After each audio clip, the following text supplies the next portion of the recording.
اس session کے اندر میں آپ کو پاور پوائنٹ پہ ایک کمپلیٹ پریزنٹیشن بنانے کا طریقہ بتانے جا رہا ہوں۔ پاور پوائنٹ بیسیکلی ایک پریزنٹیشن بنانے کے حوالے سے یہ سافٹ ویئر ہے۔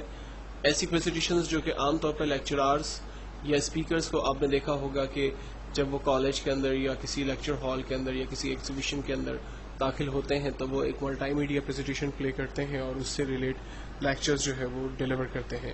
اکثر آپ نے کمپنیز کے اندر اپنے اینول پروگرامز کی ڈیٹیلز، اپنے کوارٹرلی بزنس کی ڈیٹیلز کو بھی جو ہے وہ ملٹی میڈیا پریزنٹیشن پہ دیتے ہوئے دیکھا ہوگا۔ اکثر ایگزیبیشنز پر آپ نے دیکھا ہوگا کہ کمپیوٹر پر آٹومیٹکلی کوئی پریزنٹیشن چل رہی ہوتی ہے، وہ پریزنٹیشنز بھی عام طور پہ پاور پوائنٹ پہ ڈیزائن کی جاتی ہے۔ تو پاور پوائنٹ کو اوپن کرتے ہیں، start, all programs, Microsoft Office PowerPoint 2007۔ PowerPoint میرے حساب سے 5 چیزوں میں اگر آپ کو کمانڈ آ گئی تو آپ پاور پوائنٹ کو آسانی سے آپریٹ کر سکتے ہیں۔ اس کو یوز کرنا کوئی بگ ڈیل نہیں ہے۔ سب سے پہلی چیز میں آپ کو یہ ریکمینڈ کروں گا کہ آپ میرے تمام ٹیوٹوریلز جو کہ اسٹیپ بائی اسٹیپ میں نے کریٹ کیے ہوئے ہیں اس کو ضرور ایک دفعہ گو تھرو کر لیں، تاکہ پاور پوائنٹ پر ایک کمپلیٹ پریزنٹیشن بنانے کے حوالے سے یوز ہونے والی تمام نالج آپ تک پہلے سے ڈیلیور ہو گئی ہو۔ دین ہم ایک کمپلیٹ سلائڈ بنانے کی کوشش کرتے ہیں۔ پاور پوائنٹ میں ایک بلینک سلائڈ میں یہاں سے سلیکٹ کرتا ہوں اور اپنی سلائڈ پر اپنی کمپنی کا نام دیتا ہوں۔ جو میں نے آپ سے کہا کہ پاور پوائنٹ میں 5 چیزیں بڑی امپورٹنٹ ہیں ایک پریزنٹیشن بنانے کے حوالے سے، اس میں جو سب سے پہلی چیز ہے وہ سلائڈ کو چوز کرنا اور اس میں انفارمیشن دینا۔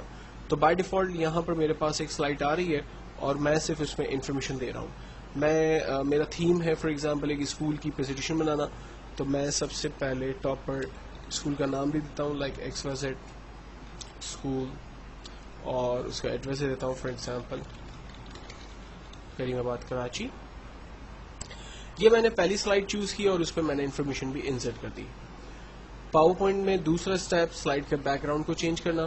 بیک گراؤنڈ کو چینج کرنے کے لیے ہم ڈیزائن میں جاتے ہیں، یہاں پر اویلیبل تھیمز میں سے ہم کوئی بیک گراؤنڈ چوز کر سکتے ہیں، یا بیک گراؤنڈ اسٹائل میں جا کر یہاں سے کوئی بیک گراؤنڈ لے سکتے ہیں، یا فارمیٹ بیک گراؤنڈ پہ جا کر اپنی مرضی کے کوئی بیک گراؤنڈ کو ہم سلیکٹ کر سکتے ہیں۔ بیک گراؤنڈ کلر سلیکٹ ہو جانے کے بعد ہم کلوز کرتے ہیں، ہماری سلائڈ پر بیک گراؤنڈ کلر اپلائی ہو چکے ہیں۔ تیسرا اسٹیپ ہے سلائڈ کس طرح سے یوزر کو نظر آئے گی۔ تو پہلے ہم سلائڈ کی اوپننگ اینیمیشن کو سیٹ کرنے کے لیے اینیمیشن میں جاتے ہیں اور یہاں پر ٹرانزیکشن سٹائلز میں سے اویلیبل ڈفرنٹ سٹائل میں سے کوئی بھی سٹائل اپنی سلائڈ کے لیے چوز کرتے ہیں، اور میں یہ چاہتا ہوں کہ میری سلائڈز ایک ساؤنڈ افیکٹ کے ساتھ اسٹارٹ ہو تو وہ میں ڈیفائن کرتا ہوں۔ سلائڈ کی اوپننگ سلو ہونی چاہیے، سلائڈ میری آن ماؤس کلک کی جگہ خود بخود کھل جائے، تو اس کے لیے میں اس کا ٹائم ڈیوریشن ڈیفائن کرتا ہوں۔ 10 سیکنڈ تک یوزر کی سامنے ہی میری سلائڈ رہے اور اس کے بعد یہ خود بخود ختم ہو جائے۔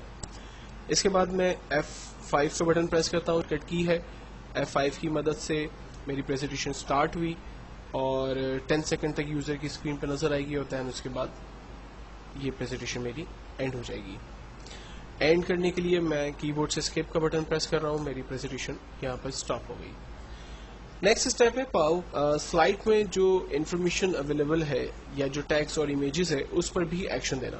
تو اس کے لیے ہم جاتے ہیں کسٹم اینیمیشن میں اور ایڈ افیکٹ پہ جا کر انٹرنس اور اویلیبل افیکٹس میں سے کوئی بھی افیکٹ دے دیتے ہیں۔ فار ایگزامپل میں اسے فلپ دے دیتا ہوں، کریم آباد کراچی کو میں نے سلیکٹ کیا اور یہاں سے میں اسے دوسرا کوئی افیکٹ دے دیتا ہوں۔ افیکٹس دے دینے کے بعد ہم چاہیں تو اپنی سلائڈ کا ایک فائنل ڈیمو دیکھ سکتے ہیں، F5 کی مدد لے کر سلائڈ خود بخود دیکھیں، اس پر تمام ٹیکسٹ خود بخود آ رہا ہے۔ 10 سیکنڈ اس کا ڈیوریشن ڈیفائنڈ ہے، 10 سیکنڈ کے اندر پوری پریزنٹیشن کمپلیٹ ہوگی اور دین ہماری پریزنٹیشن یہاں پر اینڈ ہو جائے گی۔ تو سلائڈ کے اندر چوتھا آپشن ٹیکسٹ اور امیجز کی اینیمیشن کو سیٹ کرنا، جبکہ پانچواں آپشن مزید سلائڈ ایڈ کس طرح سے کی جائے گی، اور اگر سلائڈ کو نان اسٹاپ پلے کرنا ہو تو اس کے لیے کیا کیا جائے گا۔ تو نیو سلائڈ ایڈ کرنے کے لیے ہم جاتے ہیں ہوم میں، نیو سلائڈ میں، اور یہاں سے نیو سلائڈ کریٹ کرتے ہیں۔ نیو سلائڈ کریٹ کرنے کے بعد سلائڈ کے ٹاپ پر نام دے دیتے ہیں، for example XYZ school. XYZ school کے اندر فار ایگزامپل ڈفرینٹ سبجیکٹس پڑھائے جاتے ہیں لائک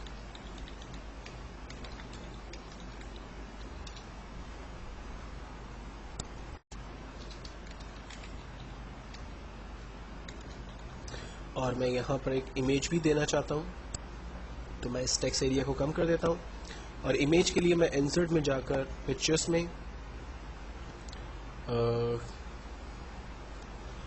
ایک پکچر سلیکٹ کر لیتا ہوں فائنلی. تو سیکنڈ اسٹیپ، سلائیڈ ہم نے ایک اور کریٹ کی اور اس پہ ہم نے تمام بیسک انفارمیشن کمپلیٹ کر لی. دین ہم اس کے بھی ڈیزائن میں جا کر کوئی ایک ڈیزائن چوز کر لیتے ہیں اور میں چاہتا ہوں کہ میری سلائیڈ یہ بھی ایک خوبصورت طریقے سے سٹارٹ ہو، اس کے اوپننگ میں بھی ایک ساؤنڈ ہو، سلو ہو، آن کلک کی جگہ خود سے یہ سلائیڈ اوپن ہو، 10 سیکنڈ تک یوزر کی اسکرین پر نظر آئے اور پھر یہ ختم ہو جائے.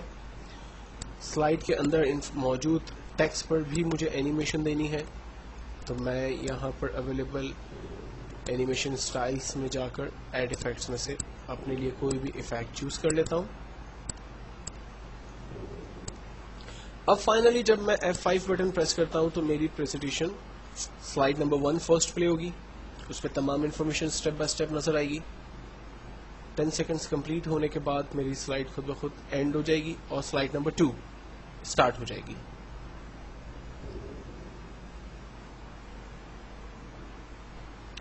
سلائیڈ نمبر 2 کے اینڈ ہو جانے کے بعد چونکہ میں نے اسے ابھی تک بتایا نہیں کہ اسے دوبارہ سلائیڈ نمبر 1 پہ جمپ لگانا ہے، اس لیے یہاں پر اینڈ ہو جائے گی. تو میں یہ چاہتا ہوں کہ میری پریزنٹیشن نان اسٹاپ چلتی رہے اور یہ سلائیڈ نمبر 1 پہ دوبارہ سے جمپ لگا لے. تو اس کے لیے ہم لوگ سیٹ اپ شو میں جاتے ہیں اور سلائیڈ شو میں جاتے ہیں اور یہاں سے سیٹ اپ شو پہ کلک کرتے ہیں. سیٹ اپ شو میں آنے کے بعد ہم چیک لگاتے ہیں لوپ کنٹینیوسلی انٹل اسکیپ، یعنی اس وقت تک پلے ہوتی رہے جب تک کہ اسے روکا نہ جائے. فائنلی اوکے کرتے ہیں اور دین اب میں اسی کرنٹ سلائیڈ سے اس کو سٹارٹ کرتا ہوں، یعنی سلائیڈ 2 سے اس کو میں نے سٹارٹ کیا ہے. دیکھنا صرف اتنا سا ہے کہ سلائیڈ 2 سے یہ دوبارہ 1 پہ جا رہا ہے یا نہیں.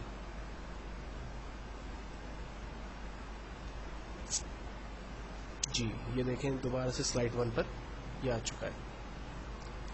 تو آپ اس طرح سے مزید سلائیڈز ایڈ کرتے جائیں گے اور اس میں اینیمیشنز کریٹ کرتے جائیں گے، بیک گراؤنڈ دیں گے اور اپنے لیے کمپلیٹ پریزنٹیشن ڈیفائن کریں گے. اب میرے تمام ٹیوٹوریل ضرور گو تھرو کریں کیونکہ ان تمام ٹیوٹوریلز کے اندر میں نے چارٹ کس طرح سے ایڈ کیا جائے گا، مووی کلپس کس طرح سے ایڈ کی جائے گی، ساؤنڈ ایفیکٹس کس طرح سے دیے جائیں گے، ان تمام چیزوں کے بارے میں ڈیٹیل میں آپ کو بتایا ہوا ہے. Thank you.